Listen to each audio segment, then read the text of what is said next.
Hello everyone, this is your Sir Balo, and for this video I'm going to demonstrate to you how you're going to create a database from the designs, from the conceptual database design, and based also from the logical database design. We're gonna need these two designs, the conceptual database design and logical database design, in order to create the database that we want. No, now for this video also, I'm going to demonstrate also how we're going to do that using the InfinityFree website. Now, just to give you an idea, background, what is the InfinityFree website? It's basically a website that offers free web hosting. You know? So when we say web hosting, so basically it means that you're hosting a website. You are, and syempre it involves, in order to host a website needs a database. No, so yeah. Later now I will demonstrate to you kung paano mag-create an account, or actually how to navigate this website. Actually, yung process ng pag-create ng account or sign up is just very easy. So I'll go straight na lang later to the how we're going to create the database. Now, before we begin, just to recap, no, some concepts na ano natin. Since the logical database that we're discussing so far is on the relational database model, so I guess we should have a recap, no, kung ano yung relational, what some concepts in the relational database, no. So here's an article from Codecademy. If you want to check the link, it's right here. No? So just to anyway, we won't be reading everything here. We'll have a short review of some of the concepts, the important. No? Starting off with this one. No? So what is a database? So pag sinabing database is just a set of data stored in a computer. No? And this data is usually structured, in a way that makes the data easily accessible. So there are different ways to structure a database. One of that is relational database. The other is document, and there's also a graph, data model. So yeah. Now we have here term na relational database. So, what do we mean by relational database? It's just a type of database.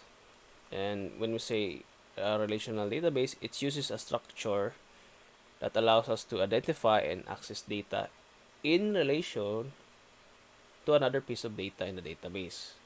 So often, madalas no, the data in a relational database is organized into tables. So I'm sure you already know what a table is. A table is composed of rows and columns.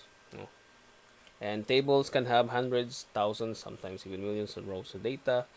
And these rows are often called records.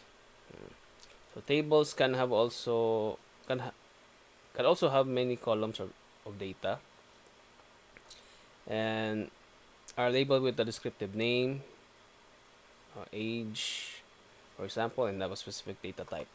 Okay. So for example, a column A called age. Ito. We have a type of integer. So yeah. So this picture that kikita nyo ngayon, this is an example of a table, and this is just one of the ways we structure data in a database. So if yung pagkaka-organize, pagka-structure ng data mo is in a form of a table, so most likely it's a relational type of database. Okay, and moving on. we also have here relational database management systems. So a relational database management system is a program.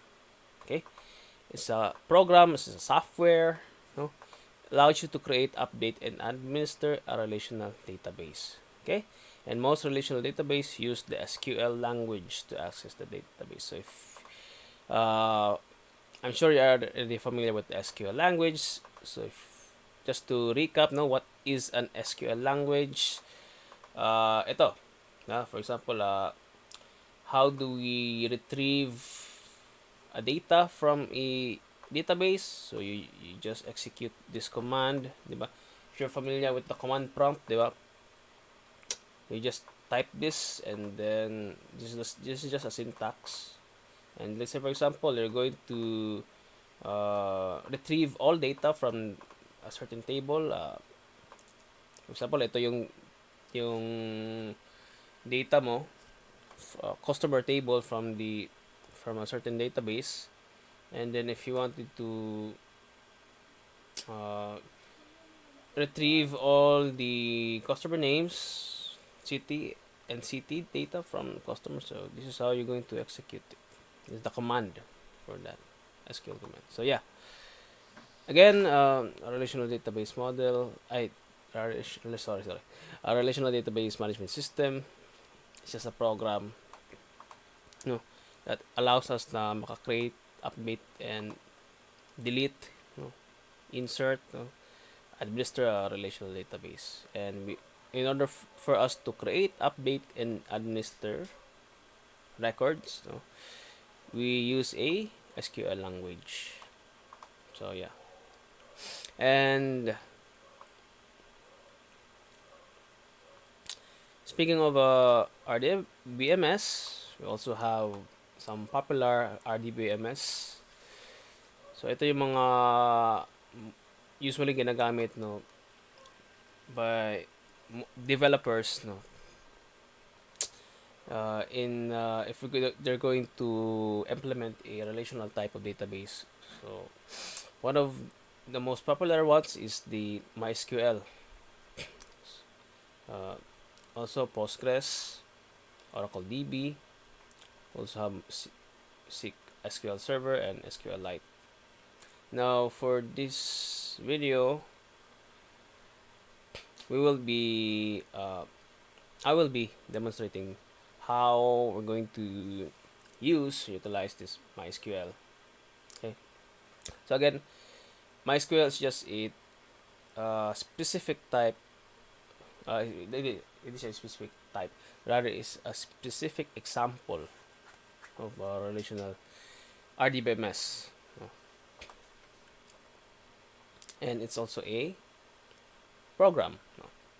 MySQL is just the program, that enables us to create, read, update data in a relational database. Okay, so I guess I already mentioned what we need to review in order for us to understand what we're going to what I will be demonstrating for this video. Now we proceed to the next one.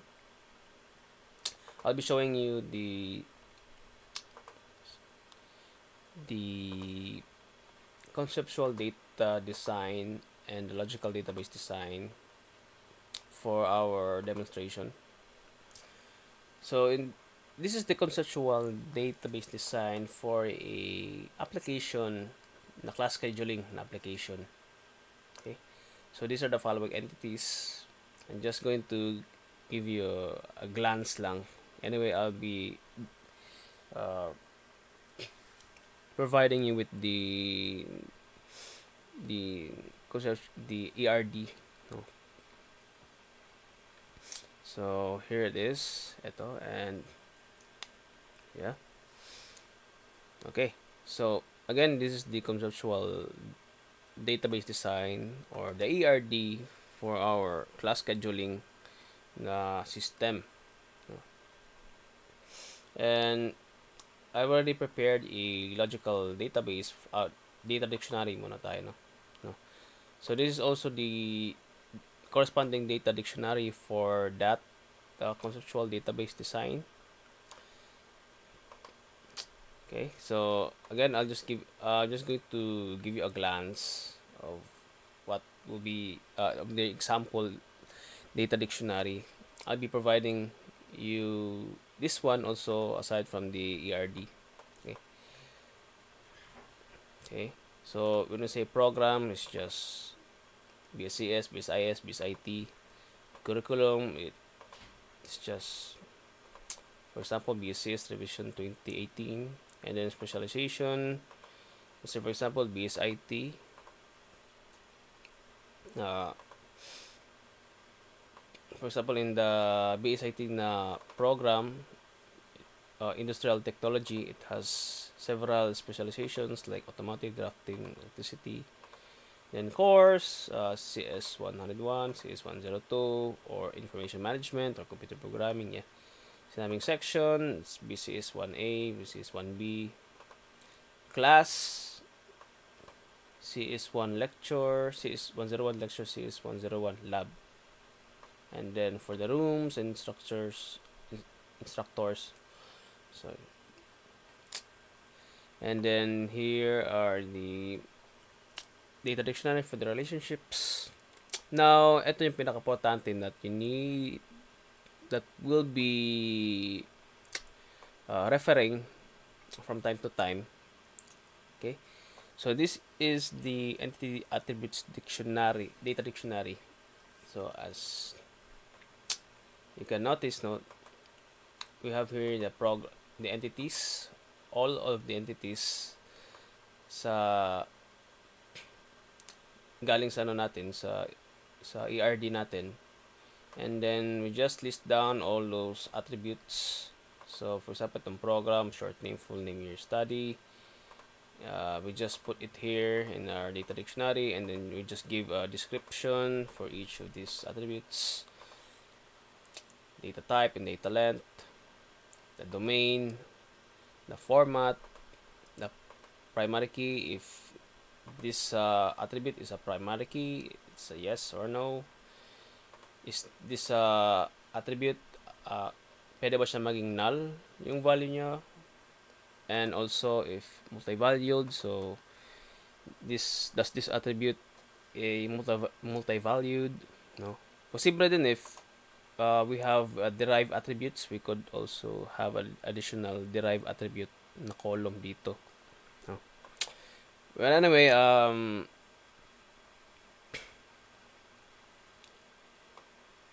aside from the entity attributes, we also have here the only one, the relationship attribute. So, attends.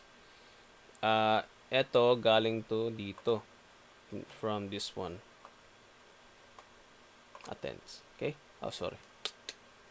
So, for those who may be confused, no, a relationship can also have attributes. Hindi lang yung entity yung may attributes or properties. Pwede rin yung isang relationship can have a attribute. So that is why we have here a data dictionary for the relationship attributes. So this is the relationship, and then isa lang naman yung attribute niya, and just this is the description and its data types and so on and so forth. Now now that you have a overview of the data dictionary, no, now next is the logical database design. So this itong ano na to, example na logical database design, I will also provide you with this one, okay, so that you can read it at your own pace. So I'm just going to give you for now a preview, a glance of ano ba yung content ng logical database design, and we will be back, no? Babalik tayo dito sa mga documents na I prepared, for this demo. Now next, no? So, now that you know that ano yung conceptual database design natin, ano yung data dictionary and logical database design for this demonstration, we'll be proceeding na with this one, no? Sa InfinityFree. So again, InfinityFree is a website where we that offers free web hosting. So kung in a in a web hosting, no, usually involved meron talaga yung uh, kaanib, no? Paano ba? meron yang meron yang database, no? Kasi you cannot host a website or you cannot even display a website kung wala kang database. So, yun. Anyway, how do we start, no? You just click this one, itong register or itong sign up. I don't know bakit wala siyang sign in dito. But anyway, let's just click this one to sign up, no? Kasi let's assume na you're going to create an account, no? So definitely you're going to click that button. And then you provide an active email address if you have a Gmail account. So you just put it there, indicate the passwords, confirm. It's just very easy, no? And then of course you're going to fill up this one. Well, I'll be skipping the details on how I won't be creating an account since I already have one. So yun, I'll just click this already have an account, no, sign in, itong link na to, and it will direct me to the login page. So I'll just input my email address, password. Hindi ko na input yung password kasi naka-save na tong account na to sa browser ko. So yeah, and I will just click this button para ma-open ko na yung account ko in the InfinityFree. Okay, so next, you have here, I won't be orienting with you with everything that's in here. But importante itong control panel. No? We're going to open this control panel because through the control panel, dito natin ma-access yung database natin. Oh, wait. Kalimutan nga pala. Hindi, nag-open na pala ako ng So, I guess, hindi pa pala tayo pupunta dito, no? Since, I assume na you're going to create an account pa pala from scratch. So, I guess I'll be showing you the accounts muna. No? Kasi by default, wala ka pang account dito. Ako, meron akong, currently I have 2 active accounts. This is the account that I'll be using, that I'm going to use for the demonstration, for this demonstration. Now, since wala pa kayong accounts, so I'll be showing you how to create an account first. So you just click this one, create account, and then for the domain extension, you just choose any of this one. I prefer EPZ kasi madali lang siya ma-type, or this one, I guess. But anyway, you can choose anything here. Let's say loves to blog yung gusto nyo. So yeah, let's try this one. And then subdomain, you just, let's say for example, ito yung name ng pag sinabing subdomain, itong for example, ito yung ko, pinili ko na subdomain, class, scheduling, tapos yung domain extension is loves to blog. So if I'm going to access this, this will serve as the web address of my website. So for example, if I want users to view my website, ita-type lang nila tong class scheduling at lovestoblog.com. Parang ganon. Okay? So you can, for the subdomain, in your case, no, you just, kayo na bahala kung ano yung ilalagay nyo dito. Or di na pwedeng class scheduling kasi the subdomain must, anyway, let's have an example, no? For example, ito yung ginamit ko, no? The existing account. This one should be in error kasi this subdomain is already in use. Yeah, in fact, ako yung gumagamit ng ano na to, subdomain. So you have to make sure that the subdomain the name of the subdomain is something na hindi pa ginagamit by anyone. So you have to think of a unique subdomain, no? Perhaps for example, I guess I could just uh, let's try if hindi wala pa bang nakakagamit ng subdomain na to. So, schedule my class and then search domain. Okay, so success, the domain schedule my class.epc is available. So yun. So if successful, it means na wala pang gumagamit nitong subdomain na to, and automatic na yan yung gagamitin mo na domain. Okay? Now for the account username and password, it's okay lang kung itong account password, you just leave it blank na lang. Importante ito, yung sa baba. Just click this one, and pag na-check na yan, and just click this create account button. And then we're almost there. Yun, we're done. We already have an account for that domain. Now, the next step is to click this control panel. So yan na, no? Once you have a account for your subdomain or for your domain, whatever, you click this control panel, and then let's just wait for a few seconds. And eto, lalabas lang to for first time mo na paggamit. So once you're going to open your control panel again, hindi na to lalabas. One time lang to. And of course, you have to click this I approve. Okay?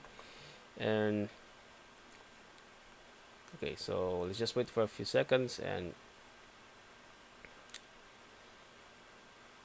we'll wait until everything is displayed, no? Okay, so ayan. Now, what we're going to do next is we're going to look for the MySQL database. So yun, ito. Actually, meron din pala silang in-offer na Postgres, no? Postgres SQL is also another popular RDBMS, no? So dalawa yung in-offer na RDBMS ni InfinityFree. But for this demo, we'll be using the MySQL database. Okay, so we'll click this one, and we're going to create a new database. So ito sa database, pwede na tayong you can copy mine, no? Pwede nyo nang kopyahin kung ano yung ilalagay ko dito, except for the subdomain kanina. It has to be unique, no? Parang parang username ba yung kanina. Ito, pwede nyo itong gayahin. And let's say the name of our database is class scheduling, or I guess we should put na lang underscore para hindi nakakalitong basahin, no? Class scheduling. Okay, and then after that, we just click this one para meron na tayong database. And then yun. So we now have a database, as you can see in our current databases, and we're just going to click this so that it ma-redirect tayo to the phpMyAdmin.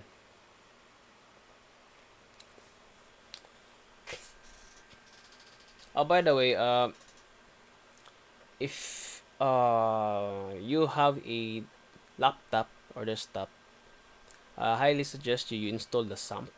No, just going to uh, orient you quickly, no, sa itong SAMP.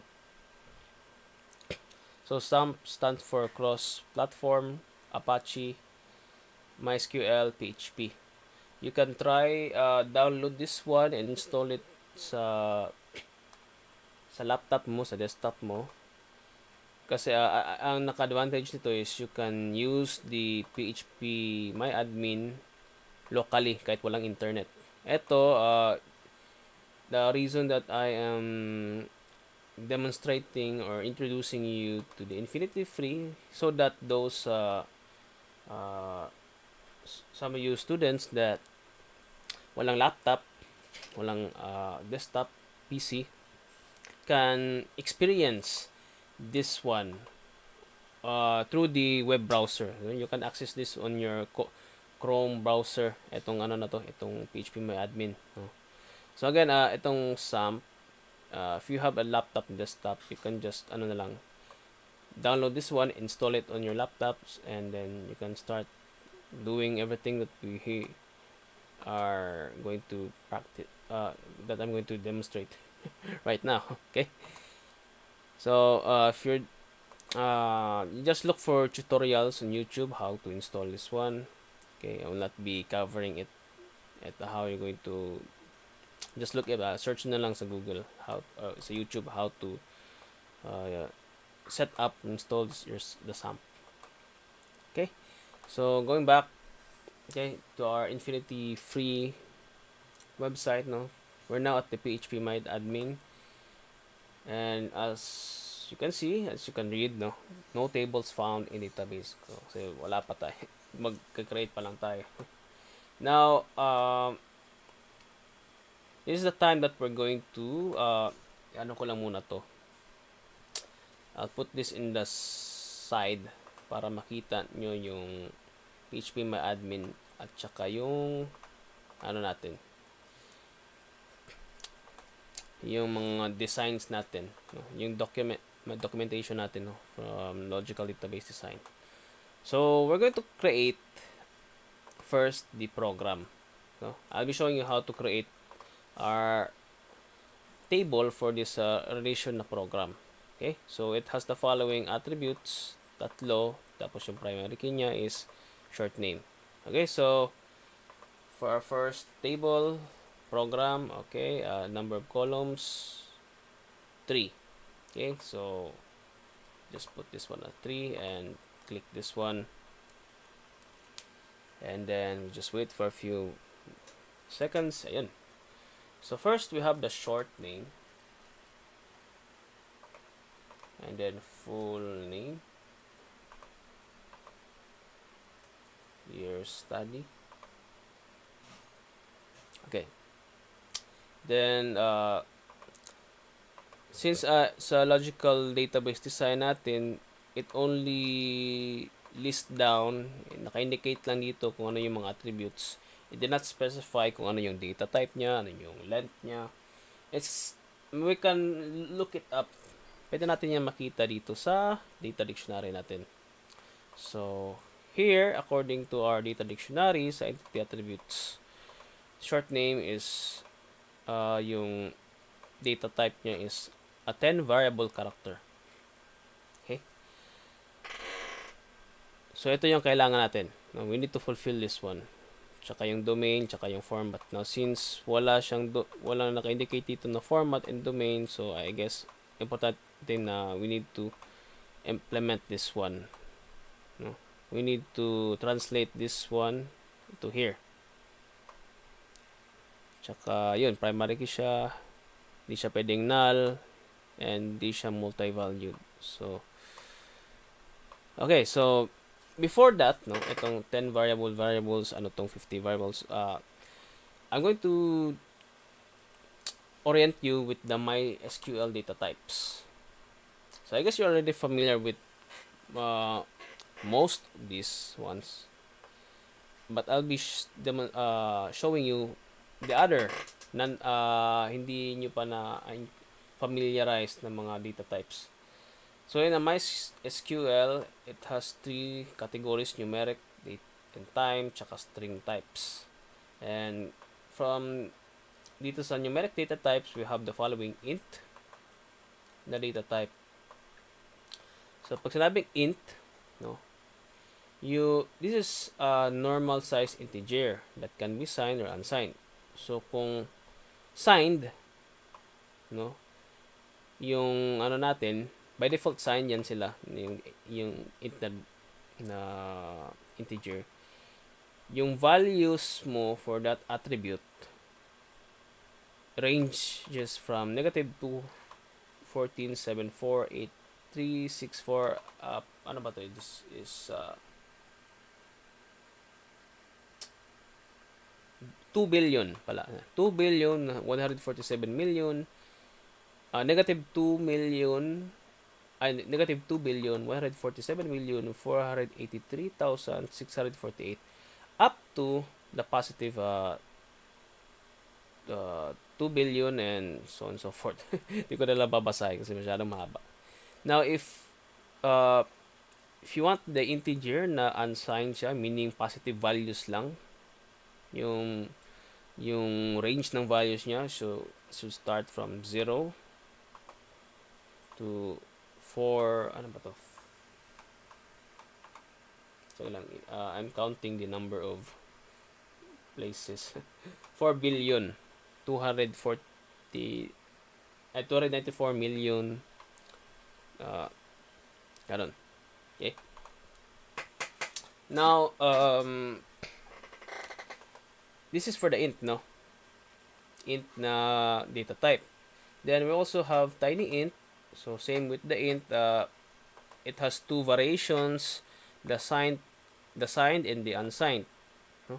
So kung signed, yung range ng values niya is from -128 to 127. Now, if unsigned yung tiny int na yun, it can range from 0 to 255. Excuse me. Sensya na pa, medyo. Then, we also have the small int that can be signed or unsigned also. Kung signed, ito yung range niya, range of values. So, yung range niya, lumaki na siya, no? As you notice. -327, ano pala? 32,000 pala. Okay.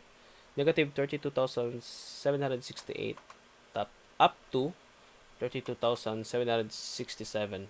So, yan yung range of values ng small int na data type. Okay?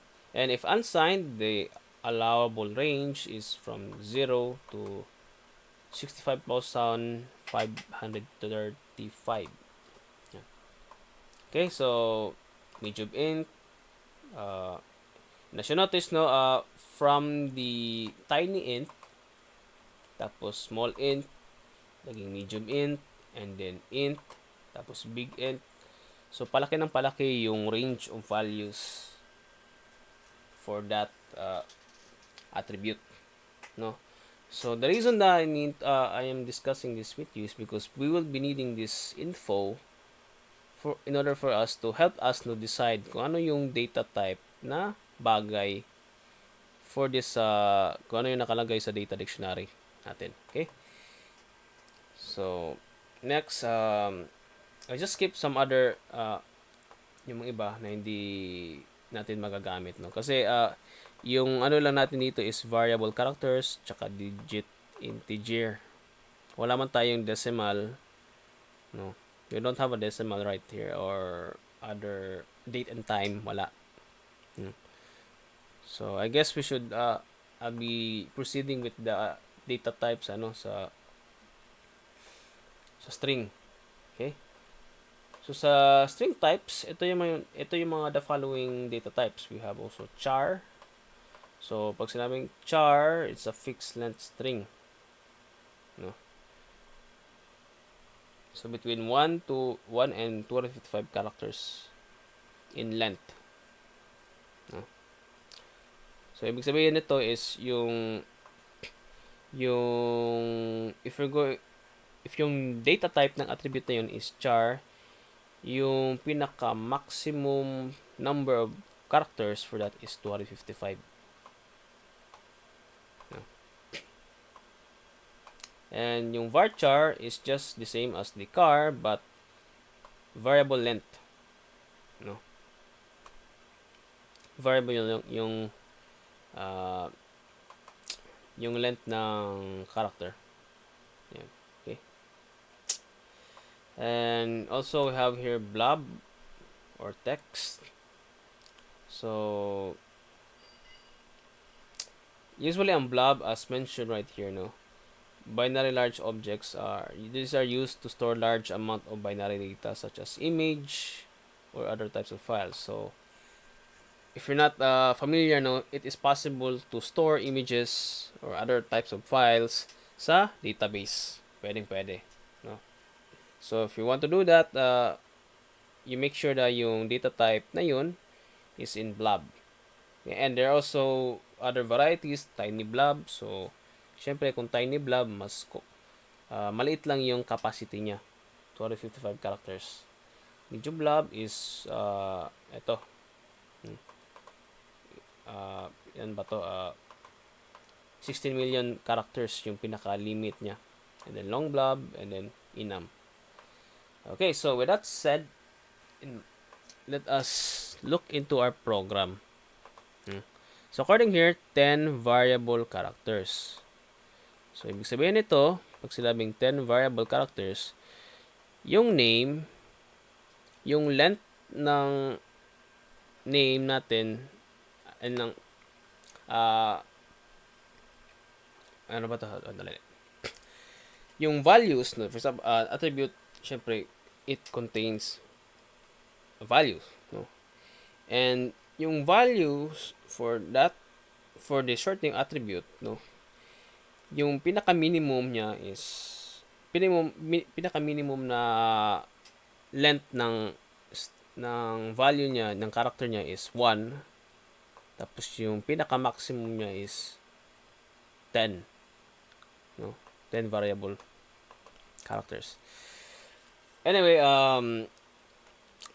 just to get to the main point, so pag sinabing variable characters, automatic na yan, varchar yung gagamitin natin. Okay? Basta maka-encounter ka ng ganitong variable characters. Variable, yun. Maka-ano ka palang, variable. And then characters. So, that's varchar. Automatic na yan, varchar. So, therefore, yung short name natin is varchar. And then, yung length niya, kasi as mentioned here, you must define a length kung varchar yung pipiliin mo na data type. Okay? Then, as for the year study, this is a 1-digit integer. So, meaning, yung according pa nga sa domain natin, yung range of values lang ng years of study is from 1 to 6. Now, since ito lang yung possible values for the year studying na attribute, so if we're going to look into our possible data types, we have here, yung data type na bagay sa kanya is tiny int. Okay? Na bakit hindi int? No? Kasi, if you're going to, parang ano lang yan, yung, the concept of data type is like the same as when you are, parang ano lang yan, parang plastic lang yan na bag. Di ba? If there are plastic bags na malaki, may plastic bag na maliit, may medium size, no? Or bags, may small na bag, may malaking na bag, or any container, no?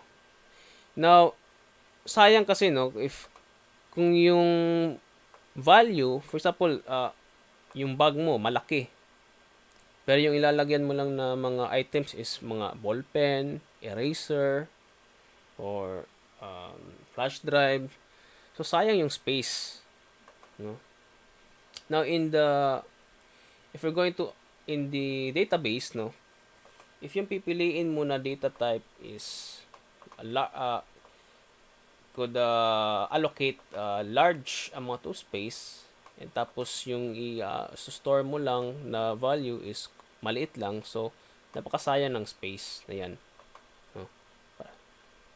So, that's why we have to make sure na kung ano lang yung ano niya, yung value niya, kung small lang yung value niya, dapat yung container niya, or rather data type, no, dapat ano din, maliit lang din.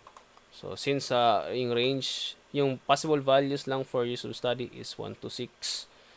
So, that is why the best suitable na data type would be tiny int. And I guess wala man tayong negative sa values yung sa range natin. So, I guess will be yung data type natin for years of study is a tiny int na unsigned. Okay? Take note, tiny int unsigned. And then yung name tsaka full name, short name tsaka full name varchar. Okay. So, going back to our phpMyAdmin, again, short name is tiny int. And then yung length niya is 1. Okay. And then for the full name, we're going to varchar. Sorry. Ito pala yung ano pa sorry na nalito ako. Yung years of study pala yung tiny int. And ito yung short name is varchar. Medyo namalikmata lang ako. Short name is 10 variable characters. And then full name is 10 variable characters. So, yun. And of course, we should not forget na we assign this short name as our primary key. So, andito yan, no? Sa index. Primary key. And then you wait for a dialog to appear, and then you could click the go. Ayan. And then I guess wala na tayong dito. Yeah, meron pa pala. For the years of study, since unsigned ba, no? Unsigned. So, nandito yan sa attributes. Unsigned. So, yan. So, just to review what we did na our phpMyAdmin, we add yung mga naka-indicate dito na attributes, short name, full name, years of study. We based it from our logical database design. So, since tatlo lang, tatlo yung natin, define dito. And then, primary key is short name. So, yeah. Also, in order for us to have an idea kung ano yung data type natin, we base it on our data dictionary. So, according here, 10 variable characters for short name, 50 variables for full name, 1 digit integer for years of study, and so that is why tiny int, varchar yung data types nila. And then we specify yung length nila, 10, 50, and 1. Now, short name is a primary key. So that's why we put here sa index, we indicate in the index na primary key siya.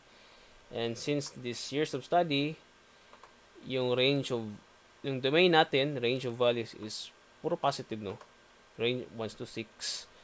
So, dapat unsigned yan. Okay, kasi kung signed yan, kung hindi mo siya nilagyan ng attribute dito, blank lang, automatic unsigned yan. So, that is why we need to specify unsigned. Para zero, tsaka positive values lang yung i-allow niya. Okay, so once we're done here, specifying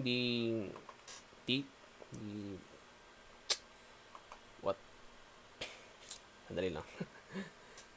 So what we're going to do next is to click the save button at the bottom, no, sa baba. Ito. Okay, click this one and just wait for a few seconds. Yan. We now have a if we're going to click this one, itong database EPs class scheduling, click mo lang yan or tap mo lang yan, no? Yan. So we now have our table. Our first table is program. Yan. Isa pa lang yung table natin. Now, next, let's try the curriculum.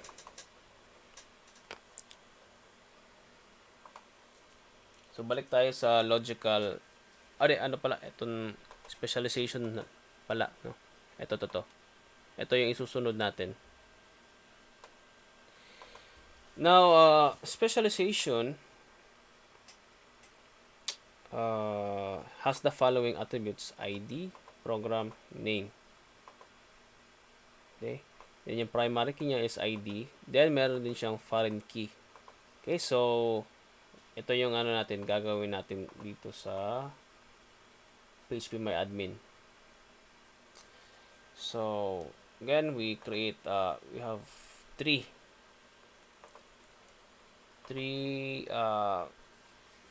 attributes. So dapat 3 din yung i-specify natin. Okay. If you're confused, bakit columns, no? Kasi it's a table kasi, no? In the relational database, no? Pag sinabing attribute,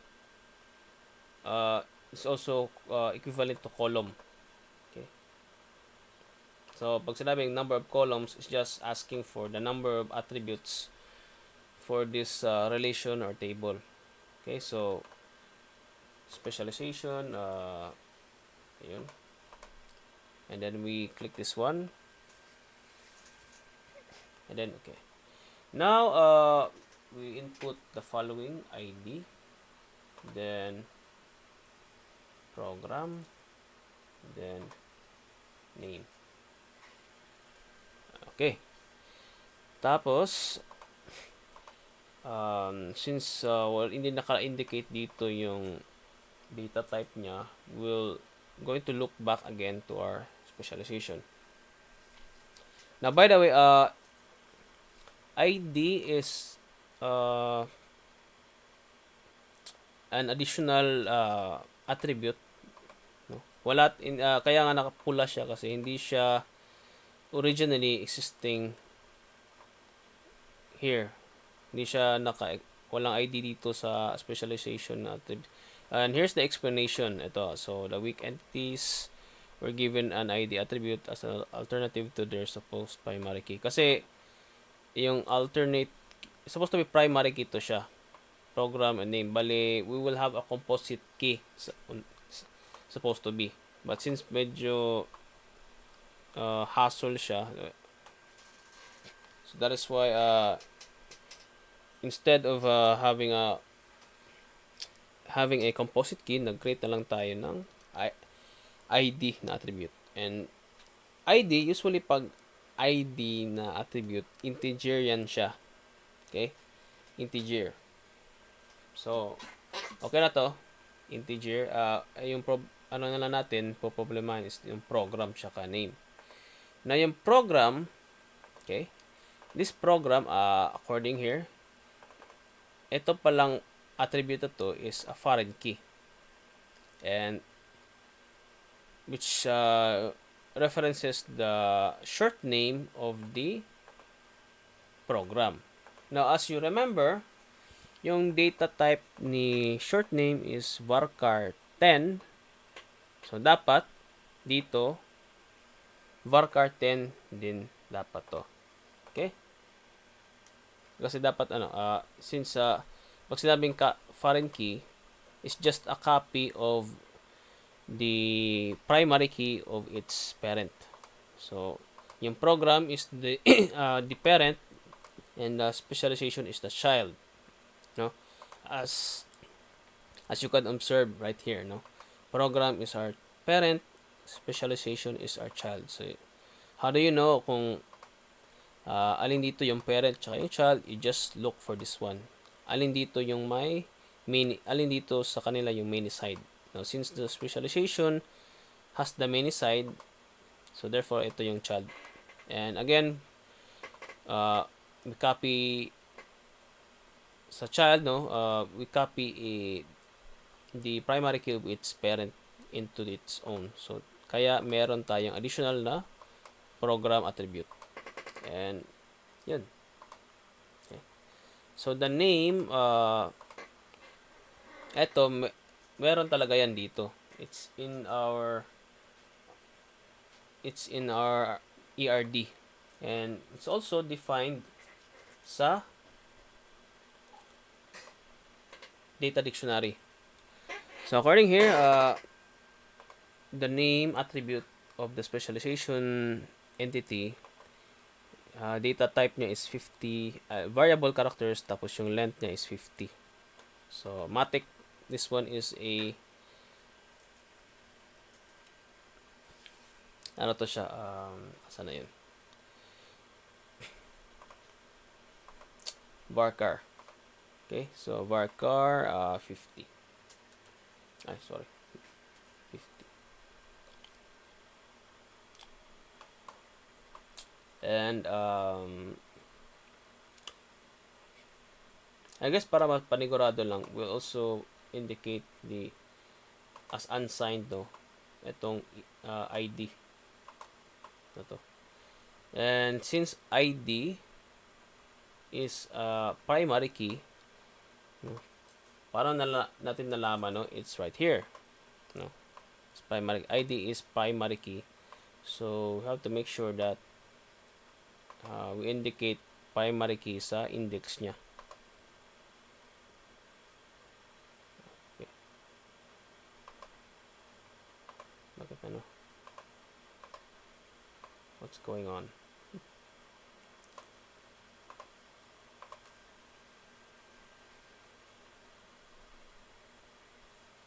That is weird.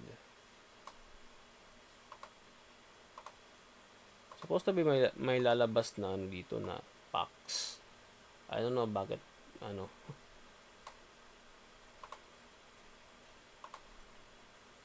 That's weird. Wala, hindi siya lumalabas. So let's try na lang if kung wala, we'll just repeat na lang this process again. And take note na lang nito, since ID int siya, ID yung for this ID attribute, tapos int siya yung data type niya, primary key siya, it's also important to tap, no, make sure na naka-check din to, auto increment, no. Pag sinabing auto increment, automatic yung next na record na i-insert natin will have its own ID. Anyway, you will understand this auto increment once we insert a record on this table. So again, I guess we're done. Let's just review lang kung ano yung indicate natin. ID, program name, type is int, varchar. Okay. For this ID na attribute, since integer siya, so we put it as unsigned, and then we choose primary key, and then we tap on this auto increment. So yan, we're done, and we just click the save button and we wait.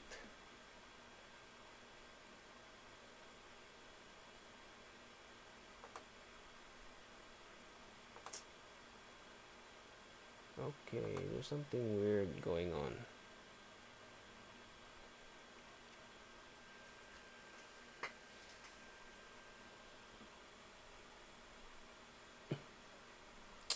Ay, kaya pala naghang yung yung browser.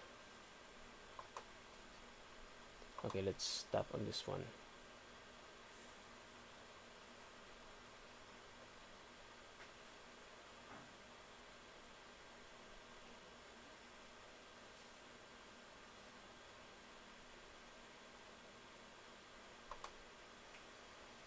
That is so weird. Supposed to be gagana to siya. Now, if ever maka-encounter kayo ng ganito, I've already clicked the save button many times. It's supposed to work. So I guess we should go back to our database list of tables, no? Or baka yung problem ko dito, hindi pa naman na-expire yung ano. Kasi sometimes din na kung hindi mo na gamit yung website for very long time, mag-expire yung session niya. So you have to go back again to your account, to this one, to this so far. Yeah, this page isn't working. Yeah. So yan, yeah. There is a problem in baka nag-expire yung session natin. Well, let's try to exit this one. Exit tayo. If that's the case, no, if experience kayo ng ganyan,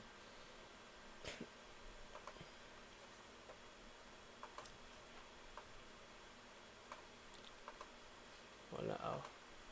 Hindi na.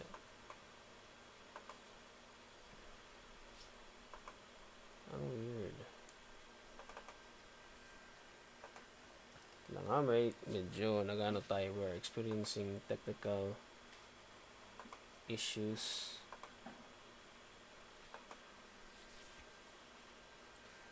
So balik ko lang tong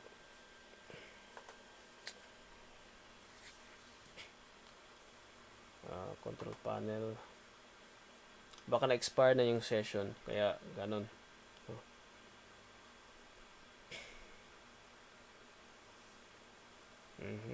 Okay. So nakalagin na tayo.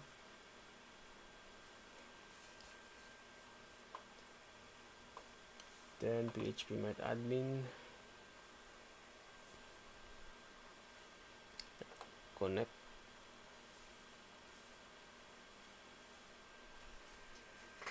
Ayun. So yun lang pala yung kulang. I guess nag-expire yung session. So that's why we need to go back again to our account, tapos navigate mo yung mga like we did, like what I showed you a while ago. Ito. So ganun lang pala. And let's just try again what we did kanina. Specialization 3, and then ID, program, and then name. Varchar,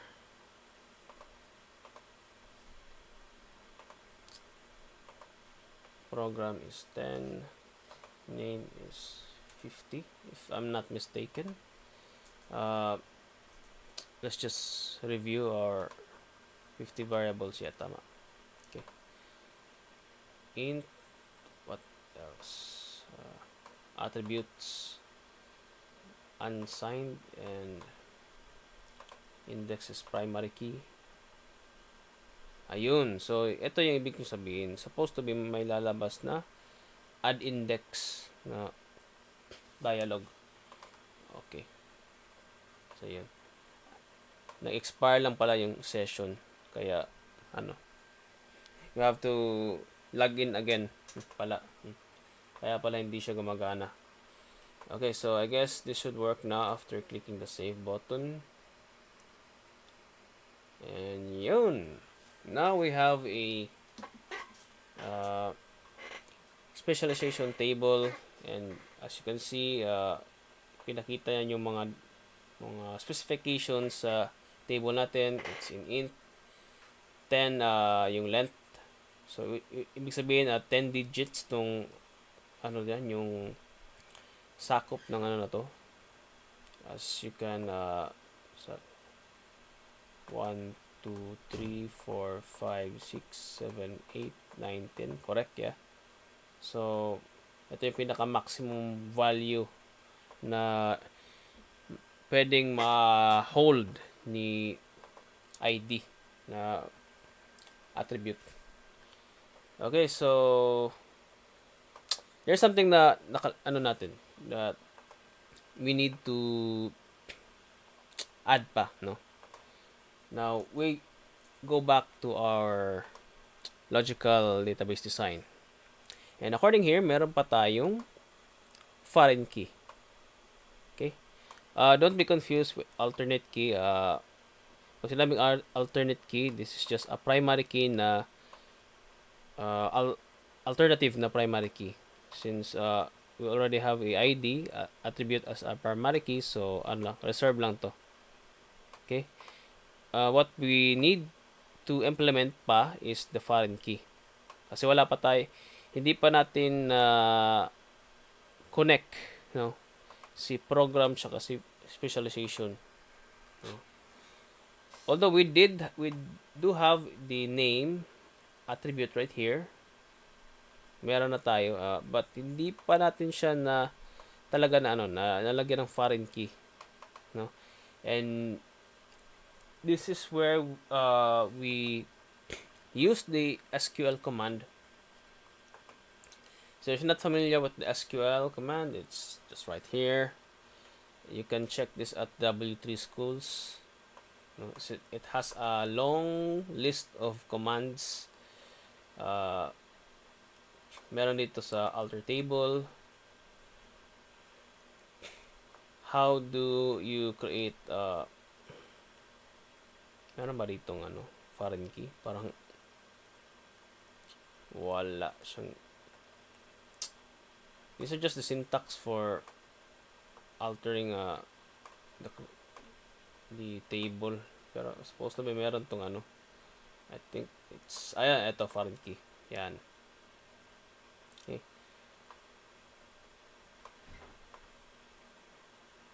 So here's the command. Yan. This is for creating the table.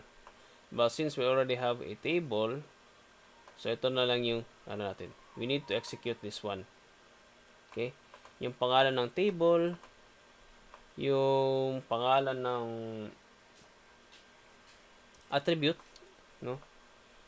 Na foreign key, and then yung entity na of the parent, tsaka yung attribute niya that we are trying to reference.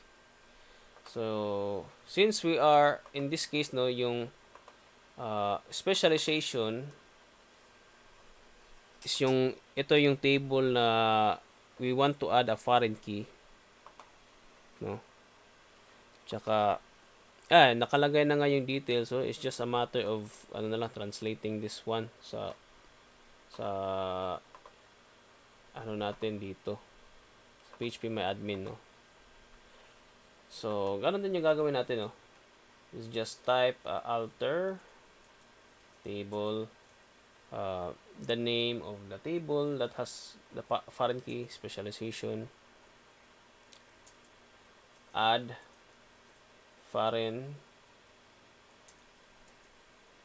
key, and then put it into a parenthesis yung program. Ito. Okay.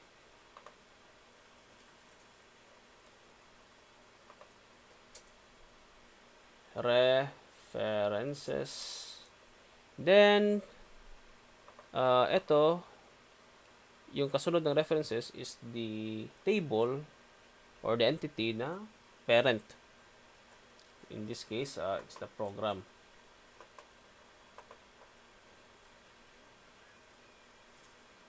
Then put also close and open and close parenthesis. Then under that open and close parenthesis is the primary key, short name. Okay, and we execute this one, and let's wait.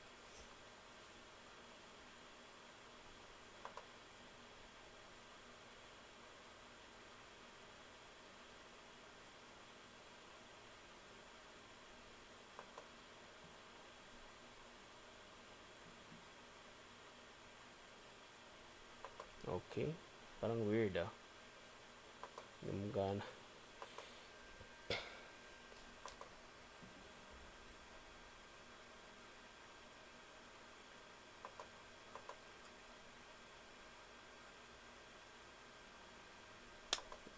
close ko lang to ulit and let me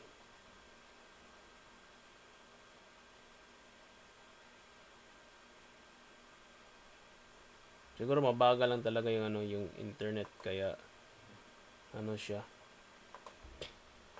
But yeah, just repeat na lang, ulitin natin yung ginawa natin kanina.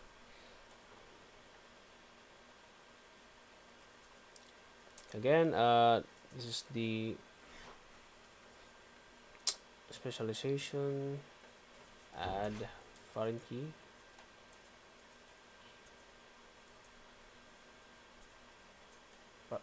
parenthesis, references,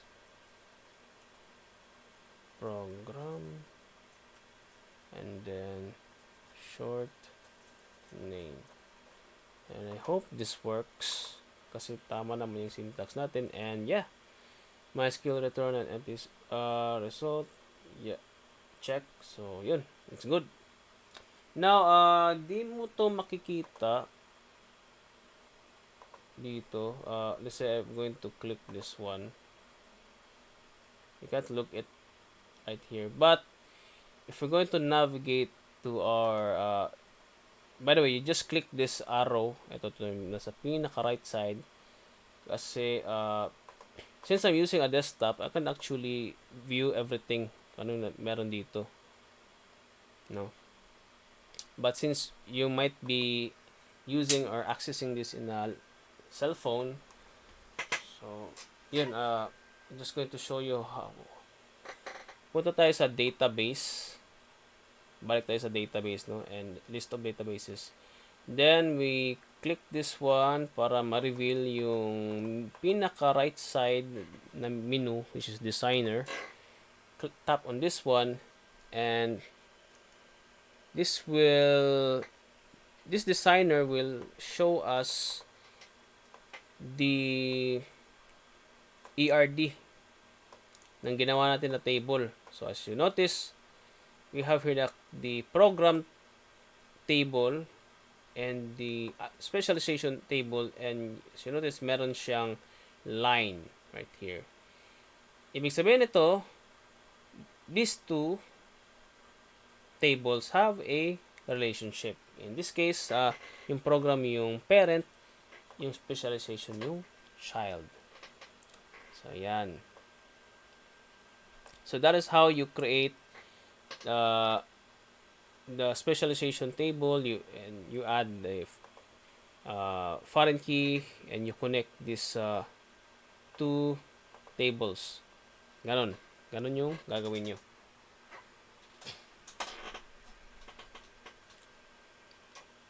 Now, last na lang, kasi I want, since this is your exam, no, I'm not going to answer or translate all of this. I will assign this task to you. No, I will just demonstrate to you how you're going to do it. Now, for this example, itong sa attendance, as you notice, marami siyang foreign key.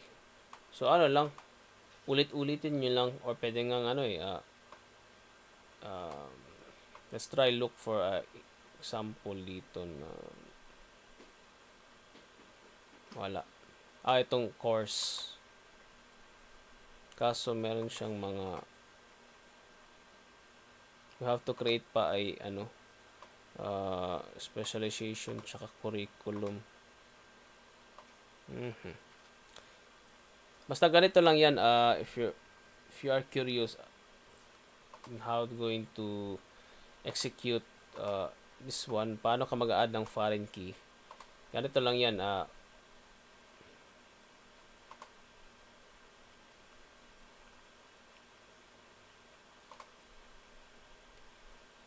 For example, let's assume that meron ka ng attendance na table.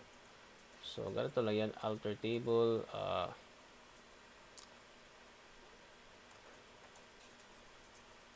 And then, add foreign key. Section.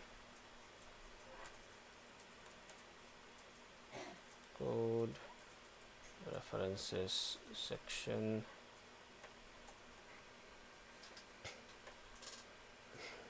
code, and then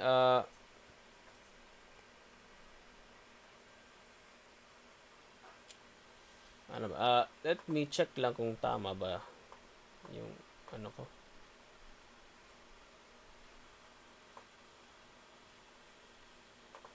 You can actually try this one. Yung sa pangalawang foreign key, pwedeng ganito. Pwede mong pagsabayin actually. No?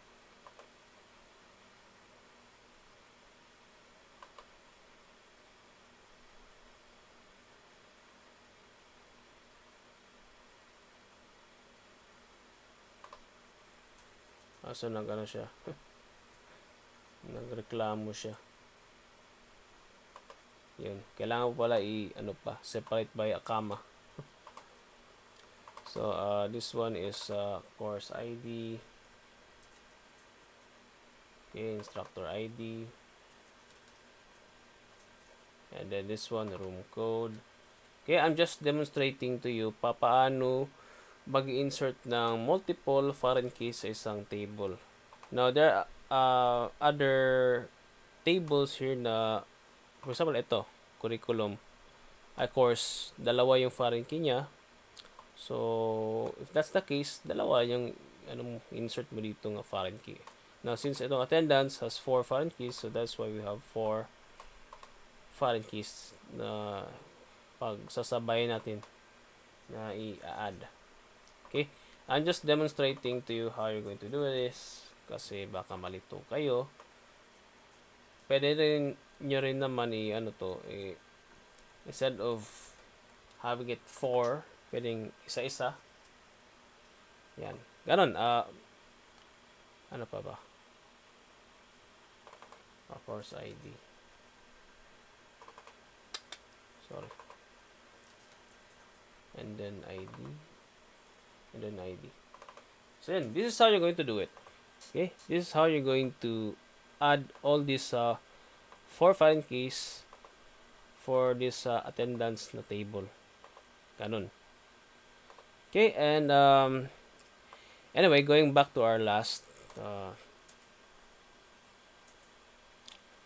saan na ba yan? Room. Itong room. We're going to create a room table.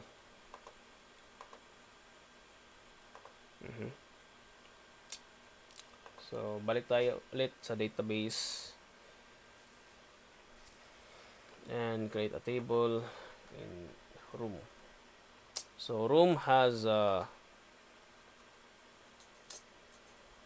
yung room natin, 4 yung attributes niya. Okay?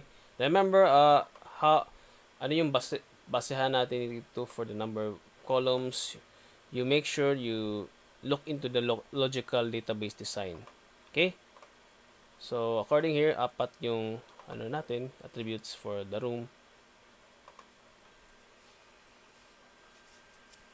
Then, yun, we can start adding the attributes in here.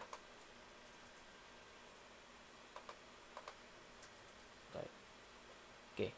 Now, as for the data types, again, naka-indicate yan sa data dictionary. So, just review ano yung content natin sa data dictionary. Room, code, is 10 variable characters. So, since variable character siya, and varchar yung gagamitin. Description is 30 variables. So,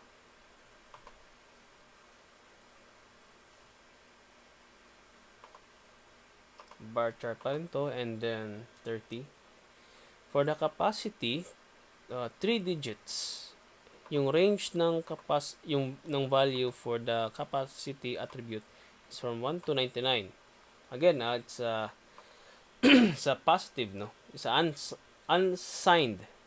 So that's why we should make sure na naka-unsigned to. And since yung possible range of value for this capacity is 1 to 99, and I guess according here, pwedeng tiny int. 99 pala yun. So, lampas na siya sa 255. No? Kasi hanggang 255 lang yung possible value for a tiny int data type. So, I guess we should proceed to a much bigger. No? So, small int. No? Small int yung gagamitin natin for the capacity. Okay? So, small int is way bigger. Can contain bigger, much bigger integers. No? So, yun. And 3. Kasi 3 digits lang yung ano natin.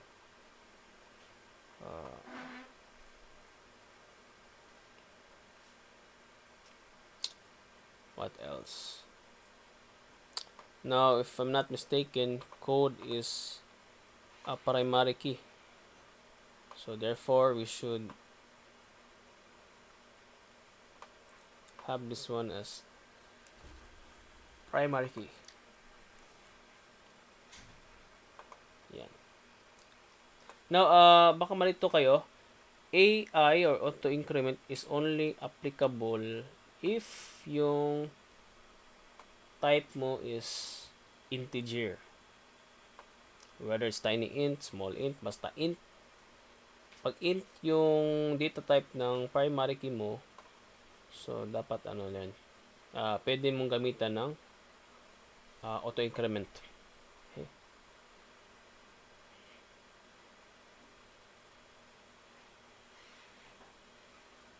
So yeah, I guess we're done. And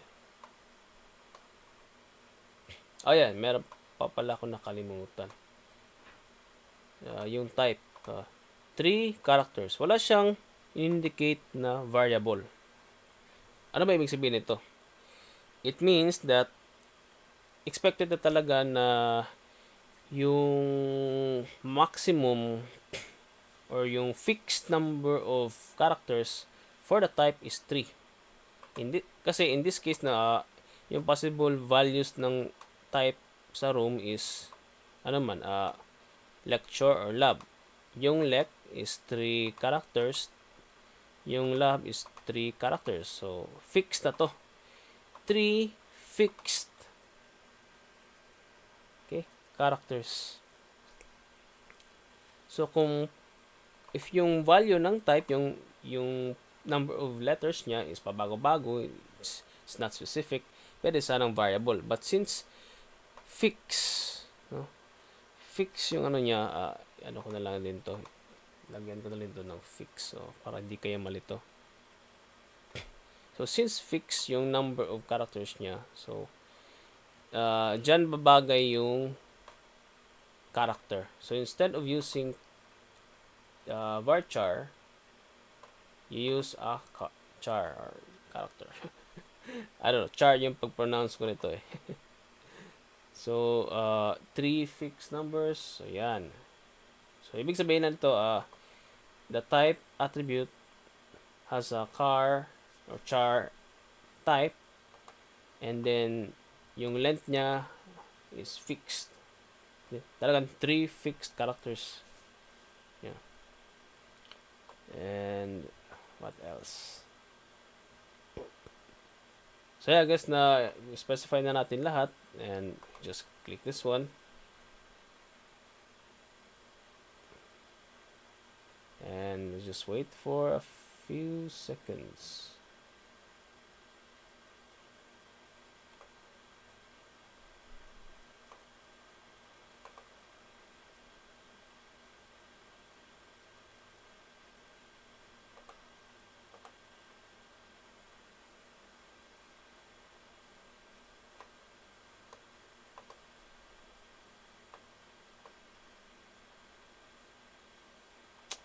Wait lang medyo napaka-weird no naman.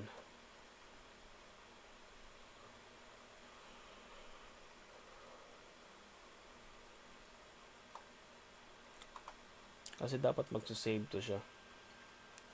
Perhaps it's the internet, or perhaps na-expire na yung session.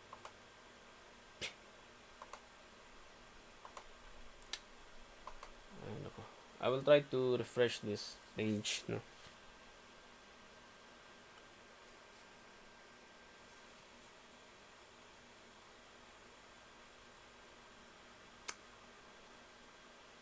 Ayun, it's not working.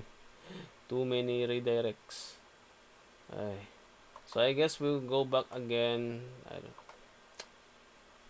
to our mag-login ulit tayo. Ay nako. Ulit na naman tayo. So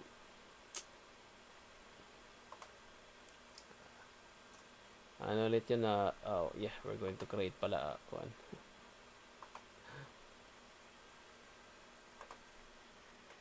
We try to create again kasi nawala.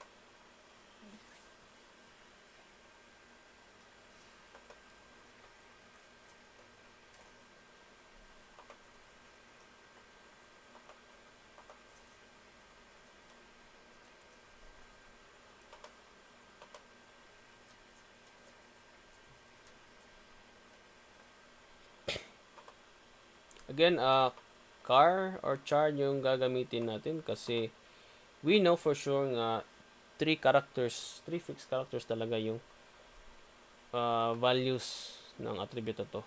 For capacity, this should be in small int, tsaka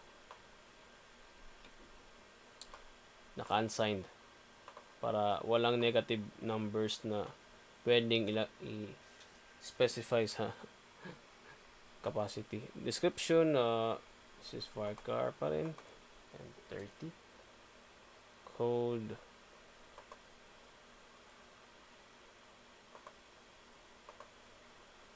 var chart, 10 characters. Did we miss something? Parang wala naman na to.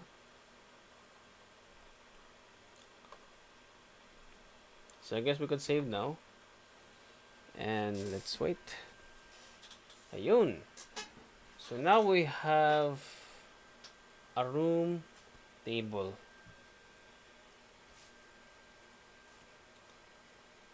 Yan.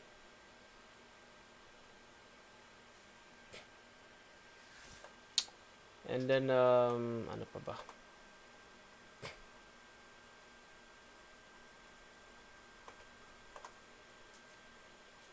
Let me check dito sa ano.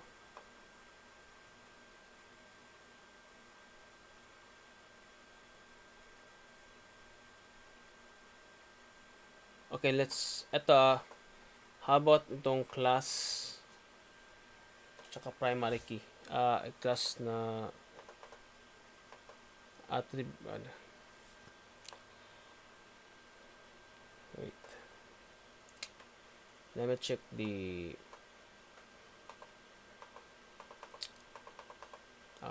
punta pa tayo dito.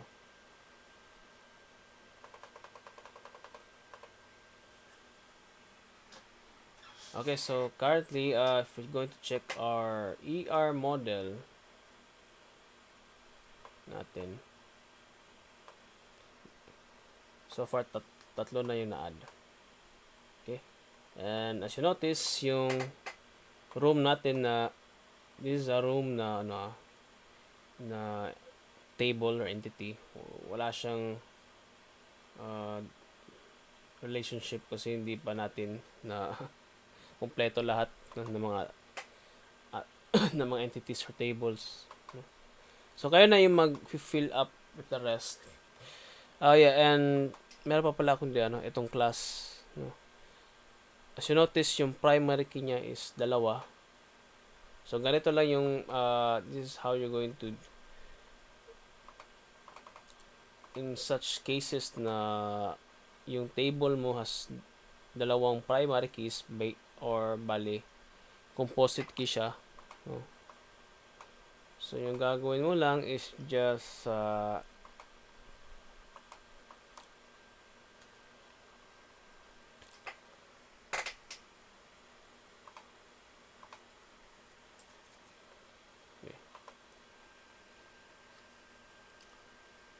kung yung primary key mo is composite, so meaning 2 yung attributes mo designated as primary key, you make sure lang na during creation of the table, na yung index nilang dalawa is primary.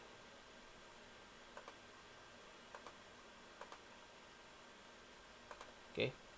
Ganun. Okay. This is how you create a composite key. During creation of the table, lagyan mo lang ng primary key, yung dalawang attribute na yun, and you have a composite key. So, ganun lang. And I guess uh, that ends the video kasi if we're going to show you everything, so magiging mahaba pa yung video, and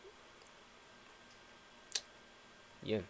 The rest, again, the rest of the table of the relations, kayo na yung bahala yung pag-create ng tables for that here in your own phpMyAdmin. Now, the output that I will be asking for you is the ER or conceptual or the ERD, no, na generate na generate ni phpMyAdmin. I want a screenshot of this one para so that I could check if sakto ba yung output yun. This will be your pinaka basis, and this will be my basis for checking your outputs. So yeah, I guess that ends this video, and I hope that you learned